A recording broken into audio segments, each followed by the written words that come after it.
Time for rock news on 101.1 WJRR, Orlando's rock station. Let's check in with Lynch and Taco and see which rockers are making the headlines for all the right and wrong reasons.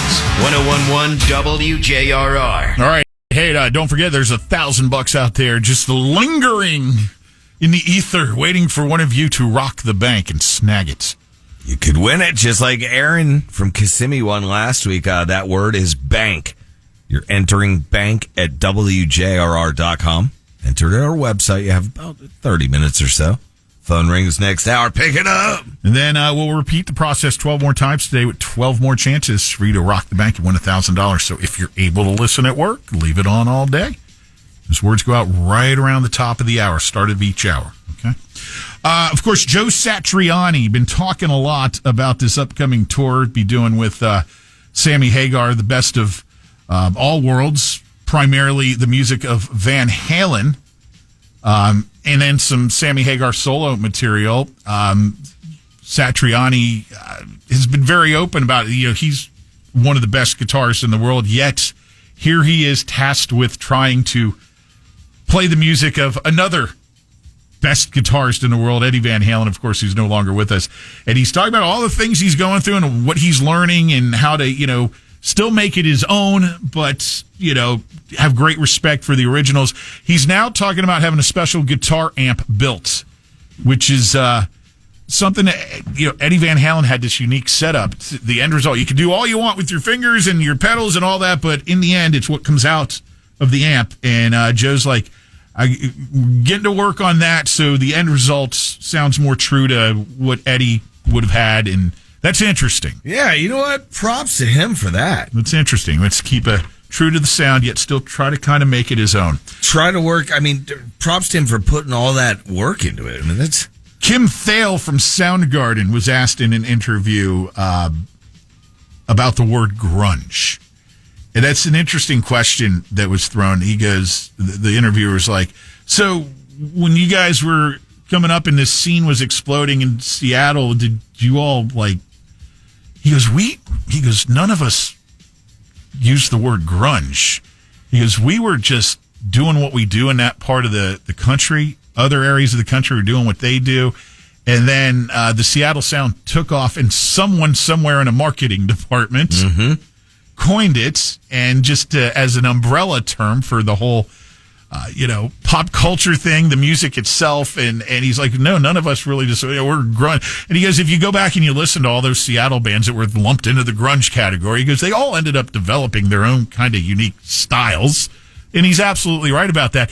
And then they asked, this is even more interesting. They were like, what about you guys, being pinned with blowing hair metal out? He goes, a lot of us, he goes, myself included, he goes, we knew about hair metal, but didn't really listen to it because it was exploding on MTV before the Seattle sound took off. He goes, I didn't even have a TV where I lived until about 1995 when all these videos were being played. He goes, the only album, he goes, that a lot of us were familiar with, he goes, we liked a lot of that music, but the one that really, he goes, Motley Crue's first album, Too Fast for Love. We all thought this is like borderline punk album. Yeah. And they drew from that, but there was no animosity or anything like that. It just didn't get into it. It was just kind of the whole shift in the music dynamic just naturally and organically took place. And it happens in rock music. Every 10, 15 years or so, there's a movement towards a new direction. Sometimes it sticks, sometimes it doesn't. Yeah, 100%. We've all seen it. I think the word grunge, though, when they said, it was from a marketing department, it had to be the description. Oh, look at them grungy kids in their flannels and long, greasy hair. Look at that Cobain guy. Good God, shower. Yeah. He's grungy. So the Black Crowes, it's incredible. They have a new album coming out, first studio album, like 15 years, Happiness Bastards. We're playing a single off of that, Wanting Waiting, and it's fantastic. If you haven't heard it yet, it'll get played again here at some point today. Chris and Rich Robinson go from, and they're talking about this, they go from not even talking to each other for how many years, having that feud going on, to now it's an about face after they got back together, sorted through all their stuff, and they now come to grips with the reality of how important it is at the end of the conversation to be brothers.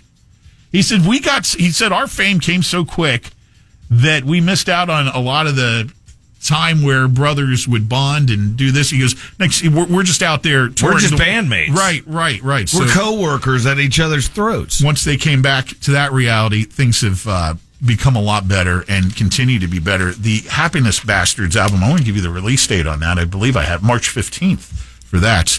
Roger Daltrey asked about The Who's future, and his quote, this kind of answers it. That part of my life is over. So, anyway. Okay. Frank Hannon, guitarist from Tesla, who were in Melbourne Saturday night, packed house at the King Center, fantastic show. And they've got 2 shows to go in Florida. They're in Tampa tonight and tomorrow night.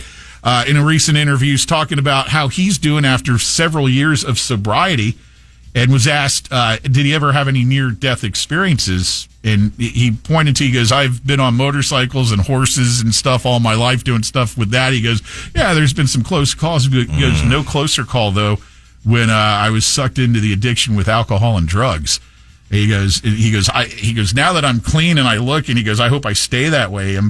It's very personal, and I'm very proud that he goes, clean and sober for a couple years. He goes, I don't recommend drugs or alcohol to anybody. He goes, especially, these days, if you want to die with that fentanyl crap that's all around, he goes, it's truly Russian roulette out there. Yeah. You get the drugs and the booze, and it's a combo pack. Condolences to Gavin Rosdale. He lost his furry friend Chewy over the weekend. Really? His 11-year-old golden Pomeranian has died. He said he never envisioned himself becoming, so close to a small dog, but it absolutely took over his life and his family. And the void they are feeling, he says it's been a rough few days. All of us pet owners have been there, and that is a horrible feeling. So give it time, Gav, and, give it time, and then you'll have the replacement pet. So I have one named Teddy that you could have. Yeah, you want to? He has a few quirks, Gavin, but it's yours for the asking. You don't have to clean up after. No, he stopped eating poop. Finally, there's this Cradle of Filth fans. You're going to have to wait until 2025 to hear the collaboration with Ed Sheeran that we told you about. God, probably almost a year ago at this point. We're like, Ed Sheeran likes Cradle of Filth and vice versa, and they're working together. Yeah, they have done a song, and I guess they have played it for a select few people who are absolutely floored by what they came up with. When we talked about it last time, I told you how talented Ed Sheeran is. Whether you like his music or not, the guy knows what he's doing. I know, I had no doubt about it, but I never partnered Cradle of Filth. So anyway, 2025 probably is when that'll be ready with the new album there. So there you go. Some rock news for you on this Tuesday morning.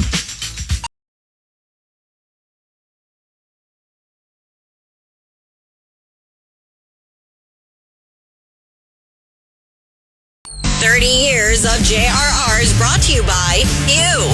Thank you, Central Florida.